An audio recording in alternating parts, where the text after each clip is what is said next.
एक बार फिर से स्वागत है आपका हिमाचल डायरी के इस अंक में।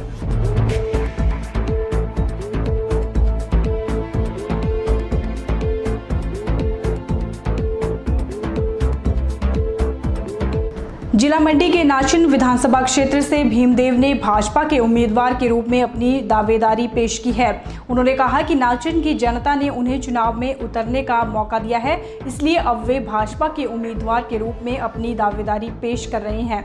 जनता को मेरी तरफ से प्यार भरा नमस्कार।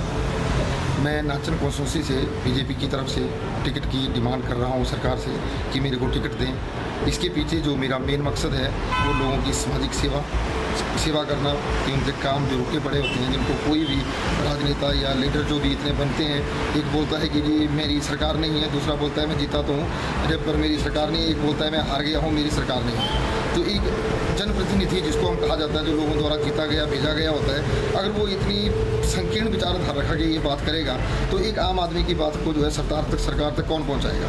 इसलिए हमारा मेन मकसद है कि लोगों को उनको जागरूक करो, जो जनप्रतिनिधि हैं कम से कम लोगों की समस्याओं के बारे में अवगत करें। मेरे नाचन जनता से अपील है कि मेरे को सहयोग करें, कोऑपरेट करें, क्योंकि होने के लिए दोस्तों ऐसी कोई चीज़ नहीं है जो नहीं होती, पर इम्पॉसिबल चीज़ एक ही है। इम्पॉसिबल वर्ड हमारे पास वहीं फंस जाता है जहां हमारा जनप्रतिनिधि ये बात बोल देता है कि मैं हारा हुआ हूँ या मैं जीता तो हूँ, मेरी गवर्नमेंट नहीं है, और वो पूरी की पूरी अपनी जनता को जो है एकदम जो खत्म कर देते हैं। जनप्रतिनिधि का काम यही नहीं होता, वो अपने 4 जनप्रतिनिधियों को लेकर जो है किसी भी प्रशासनिक अधिकारी के पास जाके जो है उस लोगों की समस्याओं का समाधान करवा। मैं यहाँ से नाचन से बीजेपी की तरफ से दावेदारी करना चाहता हूँ, क्योंकि आज की डेट में सेंटर में मोदी जी इतना अच्छा काम कर रहे हैं, करोड़ों रुपए दे रहे हैं, इतना जो इंफ्रास्ट्रक्चर आप बाहर को देखो, हमारे सैनिकों को देखो या बॉर्डर पे देखो या हमारे डेवलपमेंट को देखो, ऐसा कोई कार्य क्षेत्र नहीं छोड़ा उन्होंने ये जो नहीं हो रहा है। परंतु कमियां कुछ और जगह हैं और दोष हमारी जो है मेन सरकार को जाता है। तो हम ये चाहते हैं कि जैसे हमारे सेंटर में गवर्नमेंट काम कर रही है, उसी तरह हमारे हिमाचल में भी अच्छी साफ सुथरी गवर्नमेंट बने और अच्छी बीजेपी की सरकार आए, ताकि जो है जो समस्याएं, जब अगर आप देखेंगे पिछले पंचायती राज का खर्चा भी देखेंगे तो पिछली सरकार में ज़्यादा था, इस सरकार में कम हुआ है। पूरे आंकड़े कम हुए तो ऐसा तो है नहीं कि पहले पैसा ज़्यादा आता था अब कम आ रहा है, वो तो है ही। भाजपा के पूर्व मंत्री ठाकुर रूप सिंह ने सुंदरनगर में पत्रकार वार्ता के दौरान स्थानीय विधायक एवं सीपीएस सोहनलाल ठाकुर पर तीखा हमला बोला है। आइए आपको दिखाते हैं पत्रकार वार्ता के कुछ अंश। मैं यहाँ के स्थानीय विधायक माननीय सीपीएस जी को अपनी तरफ से एक खुली चुनौती देता हूँ कि वो बताएं कि उन्होंने पिछले 5 वर्षों में कौन सी योजना, कौन सा प्रोजेक्ट जो है वो सुंदरनगर के लिए लाया है। केवल खाली घोषणाएं करना ये उनके पार्ट में बहुत अच्छा नहीं है। और हम भी विधानसभा क्षेत्र में जाते हैं, जहां भी जा रहे हैं, वो कहते हैं कि जो घोषणा उन्होंने की है वो पैसा भी लोगों तक नहीं पहुंच रहा है। और आने वाले समय में जो चुनाव होंगे इसका जवाब तो इनको देना पड़ेगा। रोटरी क्लब हमीरपुर द्वारा इंस्टॉलेशन सेरेमनी का आयोजन किया गया। इसमें अमरजीत लाल अत्री ने अध्यक्ष व रवि शर्मा ने सचिव के रूप में अपना कार्यभार संभाला। इस अवसर पर डॉक्टर विनोद शर्मा विशेष अतिथि के रूप में मौजूद रहे। रोटरी क्लब हमीरपुर द्वारा इंस्टॉलेशन सेरेमनी का आयोजन किया गया। इसमें अमरजीत लाल अत्री ने अध्यक्ष व रवि शर्मा ने सचिव के रूप में अपना कार्यभार संभाला। इस अवसर पर डीजीएन सुनील नागपाल ने अमरजीत लाल अत्री को अध्यक्ष व रवि शर्मा को सचिव का कार्यभार सौंपा। इस अवसर पर रोटरी क्लब हमीरपुर के नवनियुक्त अध्यक्ष अमरजीत लाल अत्री ने कहा कि उन्हें जो भी जिम्मेदारी सौंपी गई है वह उसे पूरी तरह से निभाएंगे। उन्होंने कहा कि वह समाज सेवा का कार्य ऐसे ही आगे बढ़ाते रहेंगे। गरीब, असहाय, पर्यावरण संरक्षण के बारे में लोगों को जागरूक करने के साथ साथ गरीब छात्रों की सहायता करेंगे और जीएसटी पर भी लोगों को जागरूक किया जाएगा। मैं रोटरी क्लब हमीरपुर का एक इम्पॉर्टेंट मेंबर होने के नाते और जो मुझे जिम्मेवारी आज दी गई है प्रधान के नाते, मैं चाहूँगा कि आज से पहले जितने भी समाज सेवा से संबंधित जितने भी कार्य हुए उन कार्यों को आगे तो बढ़ाया जाएगा, साथ ही में कुछ एक इनोवेटिव कार्य भी किए जाएंगे जिसमें कि समाज के सभी वर्गों को शामिल किया जाएगा और जागरूकता अभियान के द्वारा स्वाभाविक है, स्वच्छता अभियान हो गया या बच्चों को स्कूलों में हाइजीन मेंटेन कैसे किया जाता है उसके ऊपर ध्यान दिया जाएगा। और जितने भी पुअर और नीडी पीपल हैं उनसे संबंधित जो समस्याएं हैं, उनकी जो ज़रूरतें हैं उनको पूरा करने के लिए क्लब अपनी तरफ से पूरा प्रयास करेगा।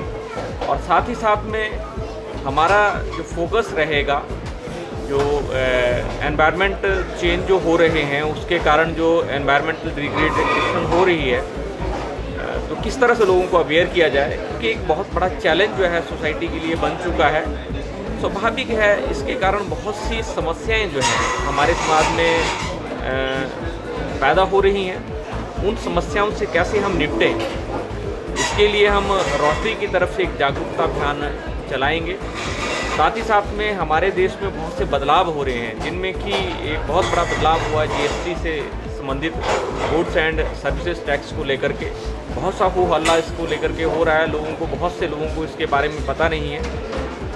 एक जागरूकता अभियान उसके लिए चलाया जाएगा, लोगों को अवेयर किया जाएगा। साथ ही साथ में हमारा जो सोशल नॉर्म्स हैं, जिसको कि एक तरह से हम कह सकते हैं सामाजिक नैतिकता धीरे धीरे जिसका जो ह्रास हो रहा है, उससे संबंधित जो हमारी नई पीढ़ी है उसको हम जागरूक करेंगे। और समय समय पर हम अपने अनुभवी जो रोटेरियंस हैं उनके द्वारा जागरूकता अभियान चलाएंगे। साथ ही साथ में हमारा एक लक्ष्य रहेगा कि हमीरपुर और हमीरपुर के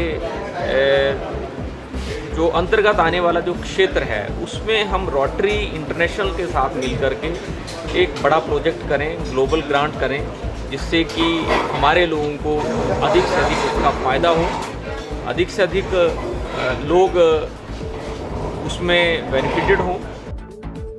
bureau report, pole star TV, Hamirpur. Hamirpur में पेंशनर कल्याण संघ जिला इकाई द्वारा मासिक बैठक का आयोजन किया गया। बैठक में पेंशनर कल्याण संघ को आ रही समस्याओं के साथ साथ विभिन्न मुद्दों पर चर्चा की गई। पेंशनर कल्याण संघ जिला इकाई द्वारा मासिक बैठक का आयोजन किया गया। बैठक में 1 जुलाई से शुरू किए गए जीवन प्रमाण पत्र अभियान के बारे में जानकारी दी गई। पेंशनर कल्याण संघ जिला इकाई द्वारा 150 जीवन प्रमाण पत्र बनाए गए। जो लोग चलने में असमर्थ हैं, उनके प्रमाण पत्र घर घर जाकर बनाए गए।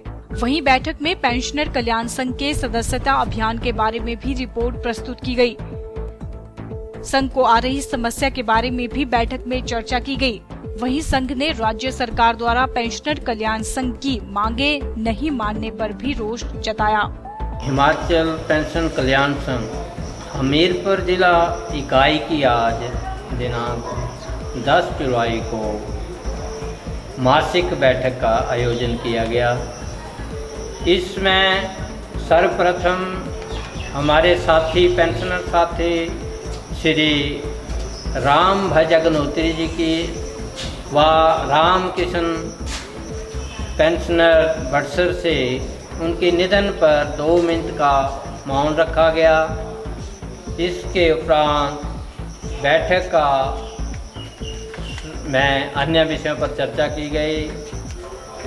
जिला प्रधान द्वारा बताया गया कि उन द्वारा पेंशनरों के जीवन प्रमाण पत्र जो कि 1 जुलाई से बनना शुरू हुए हैं, उन द्वारा गांवों में जाकर जगह जगह जाकर आज तक लगभग 150 पेंशनरों के जीवन प्रमाण पत्र बनाए गए हैं, जिनमें से लगभग 1.5 दर्जन ऐसे पेंशन साथी हैं जो बीमारी के कारण चल फिरने में असमर्थ हैं। उनको उनके घर द्वार जाके उनके जीवन प्रमाण पत्र बनाए गए। इसके अतिरिक्त बैठक में सभी खंड इकाइयों के मुखिया द्वारा संघ के सदस्य अभियान के बारे में अपनी प्रगति रिपोर्ट बताई गई और जिला प्रधान द्वारा इसमें संतोष व्यक्त किया गया और उनसे अपील की गई कि वे ब्लॉक में अपने सदस्यता बयान को इसके अतिरिक्त पेंशनों की मांगों के बारे में बैठक में पेंशनों में काफ़ी आक्रोश पाया गया, क्योंकि माननीय मुख्यमंत्री हिमाचल प्रदेश द्वारा दिसंबर 2016 में 5-10-15% पेंशन भत्ते को मूल पेंशन में बदलने के बारे जो आश्वासन दिया, जो घोषणा की गई थी, उसके बारे में अभी तक सरकार की ओर से कोई अधिसूचना जारी नहीं की गई। Bureau report, pole star TV, Hamirpur. प्रदेश में बरसात के दौरान भूस्खलन से सड़कें बाधित न हो, इसके लिए लोक निर्माण विभाग ने पूरी तैयारियां कर ली हैं। बरसात से निपटने के लिए विभाग ने पर्याप्त मात्रा में कर्मचारी और मशीनरी स्थापित कर दी है।